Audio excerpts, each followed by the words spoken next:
Assalamualaikum warahmatullahi wabarakatuh. Bismillahirrahmanirrahim. Innal hamdalillah nahmaduhu wa nasta'inuhu wa nastaghfiruh wa na'udzu billahi min shururi anfusina wa min sayyiati a'malina.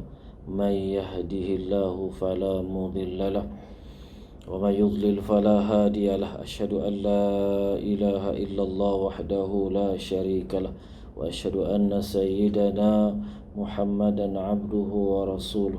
Allahumma salli wa sallim wa barik ala sayyidina Muhammad wa ala alihi wa sahbihi ajma'in. Amma ba'du, rabbi syrah li sadri wa yassir li amri wahlul 'uqdatam min lisani yafqahu qawli. Rabbi yassir wa la tu'assir, rabbi tammim bil khair. Subhanaka la ilma lana illa ma 'allamtana innaka antal alimul hakim. Wa la hawla wa la quwwata illa billahil aliyyil azim. Alhamdulillah, bersyukur kita kehadirat Allah Subhanahu wa taala.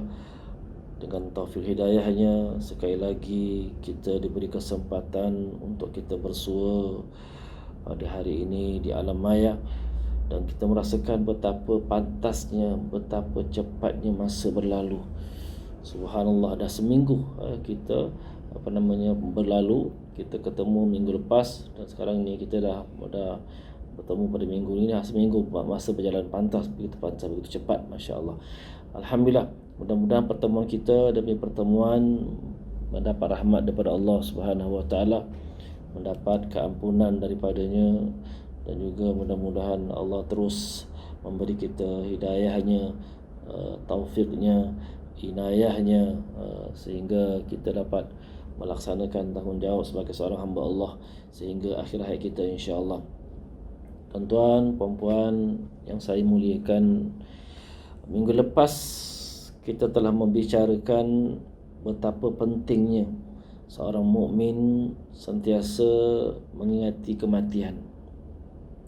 Dan baginda sallallahu alaihi wasallam menegaskan betapa orang yang cerdik, orang yang pandai bukanlah orang yang ada PhD, bukanlah orang yang menjadi kaya raya jutawan, bukanlah orang yang memiliki pangkat yang tinggi, tetapi orang yang benar-benar cerdik, kata Rasulullah sallallahu alaihi wasallam, adalah orang-orang yang sentiasa mengingati mati dan sentiasa bersiap sedia untuk menghadapi kematian. Ini adalah kerana apabila seseorang hamba Allah ini mengingati mati, maka ia akan menghasilkan, insya-Allah, sifat ketakwaan kepadanya. Sentiasa berhati-hati dalam menjalani kehidupan di muka bumi yang fana ini. Sentiasa berada di atas landasan yang diredai oleh Allah Subhanahu wa taala. Apa pun yang dia lakukan, dia pastikan tidak melanggar perintah Allah. Dan begitu juga hasil buah daripada mengingati mati, seseorang hamba itu sentiasa mengambil kesempatan untuk beramal dan terus beramal, kerana sesungguhnya dengan amal sahajalah yang dapat memberatkan timbangannya di hari akhirat. Dan dengan amal sahajalah yang dapat keridhaan Allah, dan mudah-mudahan dengannya, insya-Allah, si hamba tadi memperolehi syurga. Amin ya rabbal alamin. Maka telah kita bincangkan minggu lepas juga betapa pentingnya kita banyakkan beramal, untuk supaya bila kita banyak beramal, mudah-mudahan mendapat keampunan daripada Allah Subhanahu wa taala, dan juga memberatkan timbangan. Dan telah kita bincangkan minggu lepas berkaitan dengan solat tasbih. Maka saya ingin mengulangi secara ringkas akan kelebihan-kelebihan solat tasbih, supaya ianya benar-benar dapat kita fahami, kita dapat garapi, dan ianya melekat dalam jiwa kita, dan mudah-mudahan ia sebagai satu motivasi untuk kita melaksanakan solat tasbih, insya-Allah. Seperti mana yang telah dijelaskan hadis yang minggu lepas, hadis yang sahih tentang kelebihan solat tasbih. Pertama, berkat solat tasbih Allah akan menghapuskan dosa yang lalu dan juga dosa yang baru.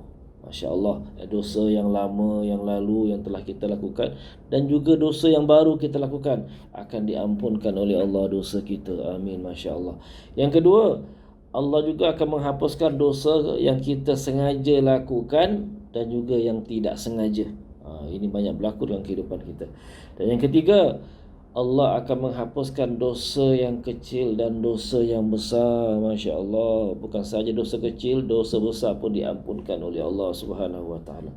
Dan yang terakhir, Allah akan menghapuskan dosa yang tersembunyi yang kita lakukan, dan ini banyak berlaku, dan juga dosa yang terang-terang kita lakukan. Subhanallah. Ini semua 8 jenis dosa ataupun 10 jenis dosa yang akan diampunkan oleh Allah Subhanahu Wa Taala. Masya Allah. Inilah peluangnya untuk kita sembahyang tasbih. Mudah-mudahan intinya segala dosa kita diampunkan oleh Allah Subhanahu Wa Taala. Dan juga dia satu lagi, dosa yang dosa yang pertama kali kita lakukan dan juga dosa yang terakhir. Ini pun ada satu lagi. Nanti dosa yang pertama kita lakukan dan dosa yang terakhir. Yang terakhir baru kita lakukan, ataupun mudah-mudahan yang terakhir sebelum kita meninggal dunia kita melakukan satu dosa. Allah ampunkan dosa kita. Amin ya Rabb, amin ya Rabb. Maka para jemaah yang saya muliakan, yang saya hormati, ambillah kesempatan ini, ambillah peluang, cubalah luangkan masa kita untuk melaksanakan solat tasbih. Jangan kita lengah-lengah. Kadang-kadang kalau kita mengamati, melihat waktu-waktu yang kita lalui, banyak masa kita gunakan dengan perkara-perkara yang kadang-kadang yang tidak ada manfaatnya. Maka cubalah kita kurangkan, perbanyakkan masa kita dengan ketaatan pada Allah, dan kurangkan masa kita dengan perkara-perkara yang harus, apatah lagi yang haram, supaya mudah-mudahan kita dapat manfaat. Secara khusus sembahyang tasbih. Dan ingat tak, minggu lepas saya pernah menjanjikan untuk menceritakan satu kisah yang berlaku, kisah yang luar biasa, yang ada kaitan dengan solat tasbih. Dikhabarkan oleh seorang ustaz daripada negara jiran, yang mana berlaku di sebuah masjid, di sebuah kampung. Seorang imam sembahyang asar berjamaah dengan jemaahnya, sembahyang asar di masjid. Setelah imam itu memberi salam, selesainya sembahyang asar, ketika zikir, tiba-tiba imam itu tumbang. Jamaah pun mengejar ke imam tersebut. Mereka dapati imam tersebut telah menghembuskan nafasnya yang terakhir. Imam tersebut telah meninggal dunia. Inna lillahi wa inna ilaihi raji'un. Masya Allah, meninggal selesai melaksanakan solat asar. Maka jenazahnya pun diangkat, dibawa ke hospital. Ternyata, dan kebetulan ada seorang ustaz itu pun datang ke hospital kerana kenal dengan imam ini, bertujuan untuk menguruskan jenazah ini, memandikan, mengkafankan dan sebagainya. Tapi malangnya pihak hospital dan pihak polis mengatakan imam ini tidak boleh disembayangkan sekarang, tidak boleh diuruskan jenazahnya sekarang. Jenazahnya perlu disimpan di dalam esbok. Sejuklah kerana identitinya tak jelas. Rupa-rupanya imam ini adalah pendatang dari luar, orang asing lah, pendatang dari luar. Jadi identiti tak jelas, maka mereka perlu siasat dulu siapa orangnya, identitinya dan sebagainya. Okey, maka si ustaz ni pun tunggu. Subhanallah, genap sebulan. Pihak polisi pun call ustaz tadi, mengatakan, ustaz, alhamdulillah sekarang jenazah ni sudah boleh diuruskan. Maka saya harap ustaz dapat datang ke hospital lah untuk menerima jenazah ni, menguruskan jenazah ni. Maka ustaz ni pun dengan segeralah pergi ke hospital untuk menguruskan jenazah ni. Sampai di hospital, betul-betul si polis ajak ke depan peti sejuk lah, peti sejuk untuk jenazah. Maka kata polis, ustaz, inilah peti sejuk si imam tadi, mungkin ustaz lah layak yang buka ni tadi. Allahu Akbar. Maka si ustaz ni pun buka lah peti sejuk ni untuk mengambil jenazah tadi agar dapat diuruskan. Subhanallah, berlaku satu perkara yang pelik dan ajaib. Bayangkan, seorang jenazah dimasukkan ke dalam esbok peti sejuk selama sebulan. Biasa kita akan membayangkan, menggambarkan pasti jenazah ni beku, keras, kerana dalam esbok Tapi subhanallah, perkara ini tidak berlaku. Bila dibuka ternyata jenazah ni tidak keras, malahan jenazah ni berpeluh. Subhanallah. Terperanjat si ustaz ni. Luar biasa sungguh.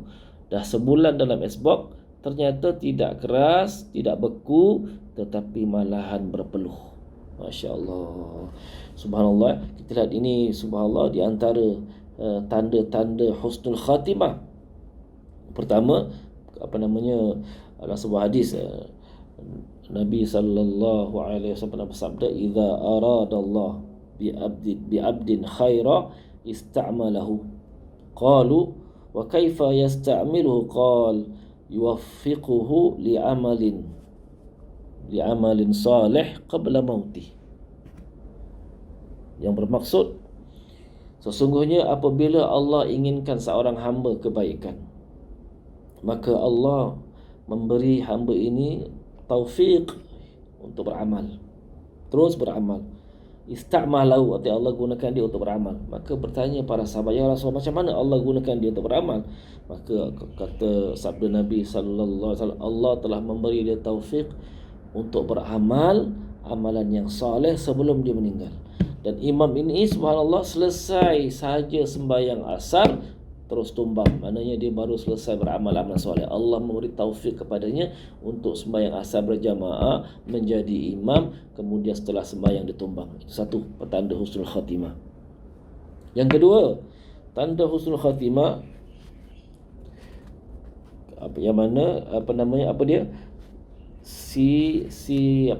imam ini subhanallah, walaupun ianya telah diletak dalam peti sejuk sebulan, maka tetap masih berpeluh, dahinya berpeluh dan sebagainya, dan tidak keras. Subhanallah. Hadis Nabi bersabda, mautul mu'min bi'irqil jabin. Artinya meninggalnya seorang mukmin, petanda meninggalnya seorang mukmin ialah berpeluh di dahinya. Masya Allah, iman ini bukan sahaja berpeluh di dahi, malahan subhanallah berpeluh sehingga tidak keras, tidak beku, walaupun diletak dalam peti sejuk selama sebulan. Masya Allah, luar biasa. Maka si ustaz ni merasa, Masya Allah, ini imam pasti luar biasa ni, pasti ada amalan yang luar biasa yang selalu diamalkan. Maka si ustaz ni tanpa membuang masa menyelesaikan, menyempurnakan jenazah ini, dimandikan, dikafankan, dikebumikan. Setelah selesai daripada melaksanakan tanggungjawab tersebut, maka si ustaz ni pun tanya kepada teman rapatnya. Tanya-tanya mana teman rapat si imam ni. Akhirnya jumpa, maka tanya, "Wahai fulan, subhanallah, si imam ni luar biasa lah, Masya Allah, meninggal lepas sembahyang, langsung meninggal, kemudian berpeluh, masuk dalam esbok sebulan penuh pun masih berpeluh, tidak keras dan tidak beku. Masya Allah, ini memang totally bertentangan dengan kebiasaan lah, bertentangan dengan semula jadilah. Apa pun meletak dalam esbok pasti keras, subhanallah, dan beku, tapi imam ini tidak begitu. Maka si temannya kata, "Subhanallah, apa yang aku tahu kelebihan imam ini ialah aku dapati beliau ini sering sembahyang sunat tasbih." Si imam tadi sering sembahyang sunat tasbih, Masya Allah, ataupun mengatakan hari-hari dia sembahyang tasbih. Jadi sering sembahyang tasbih. Maka subhanallah, ini Allah nampakkan, Allah tunjukkan, buktikan betapa hebatnya kelebihan sembahyang tasbih. Maka para jamaah yang saya muliakan, janganlah lepaskan peluang, usahakanlah untuk kita melaksanakan sembahyang tasbih.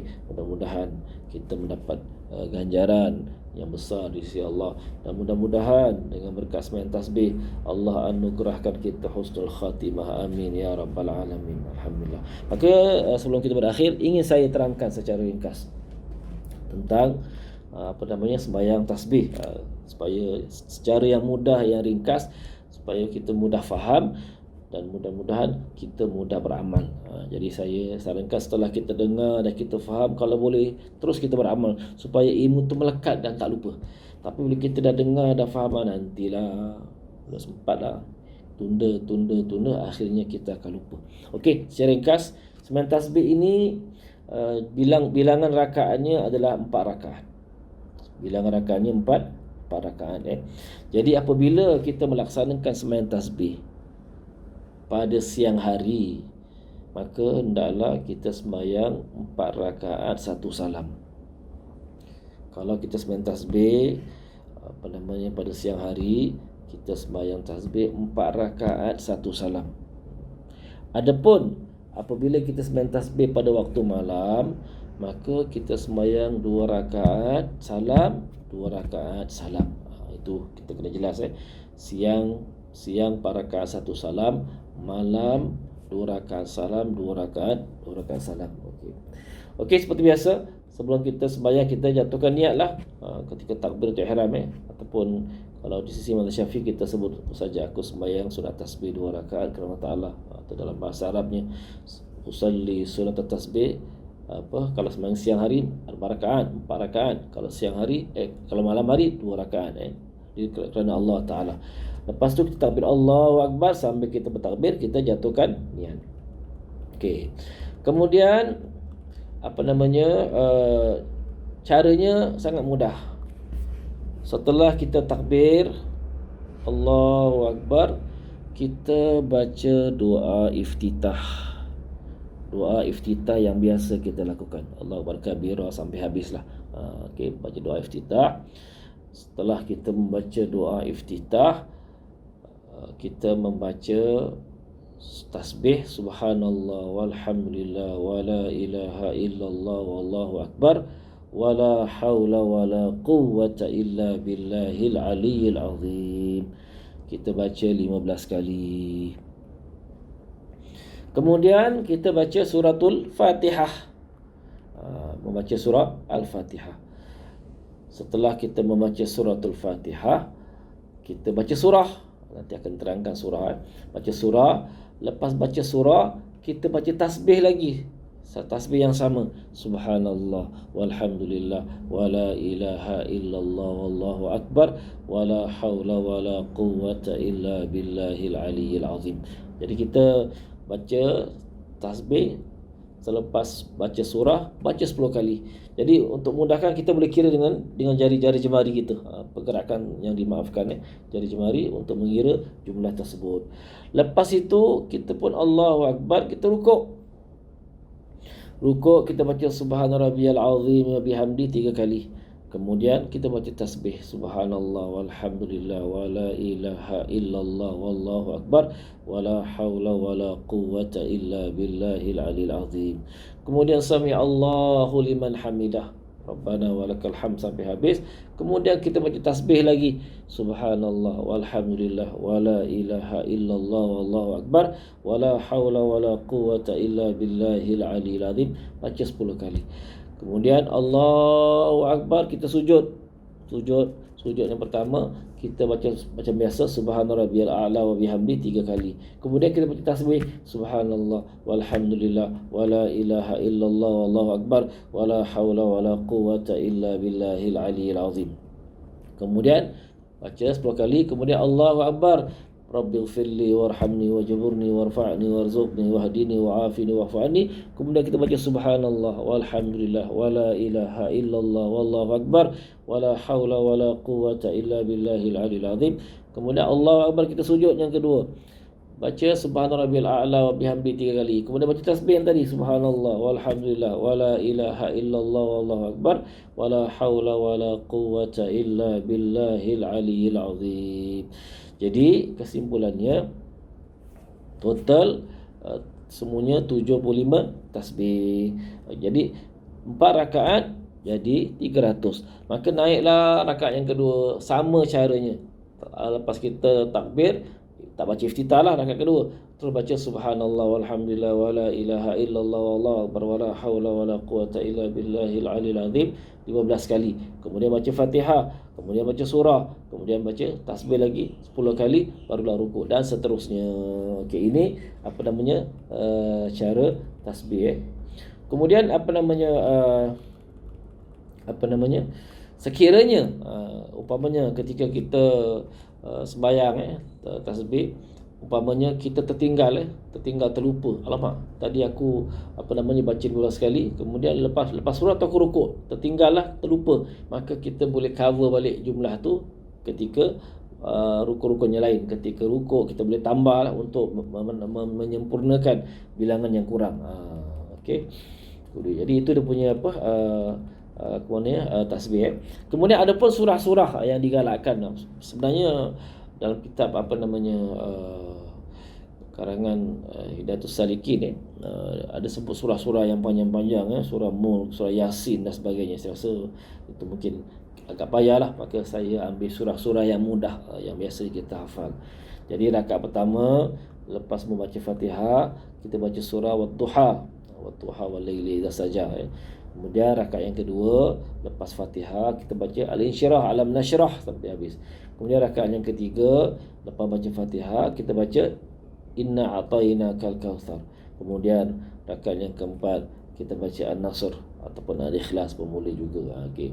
Jadi itulah secara ringkas cara sembahyang sunat tasbih yang mana ianya boleh dilakukan pada siang hari ataupun pada malam hari dan janganlah kita lakukan pada waktu yang diharamkan seperti lepas asar dan sebagainya. Jadi sembahyang ini insya-Allah agak mudah, insya-Allah tak terlalu lama lah, tak perlu kita ambil cuti nak sembahyang tasbih ni. Berbeza lagi umrah. Jadi kelebihannya sungguh luar biasa. Allah mengampunkan dosa-dosa, dan berdasarkan cerita yang saya khabarkan tadi dengan keberkahan solat ini mudah-mudahan Allah kurniakan kita husnul khatimah insya-Allah. Jadi saya rasa ini sajalah pada pertemuan kali ini. Mudah-mudahan Allah Subhanahu Wa Taala memberi kita taufik dan hidayahnya untuk melaksanakan solat tasbih. Sekurang-kurangnya kalau kita dapat seminggu sekali, alhamdulillah. Tak dapat seminggu sekali, sebulan sekali lah. Kalau tak dapat sebulan sekali, setahun sekali lah. Kalau setahun sekali pun tak dapat, paling minimal lah seumur hidup sekali. Mudah-mudahan dengan berkahnya kita mendapat ganjaran-ganjaran yang telah dijelaskan insya-Allah. Amin ya rabbal alamin. Sekian, saya rasa itu saja pertemuan kita kali ini. Wabillahi taufiq wal hidayah. Wassalamualaikum warahmatullahi wabarakatuh.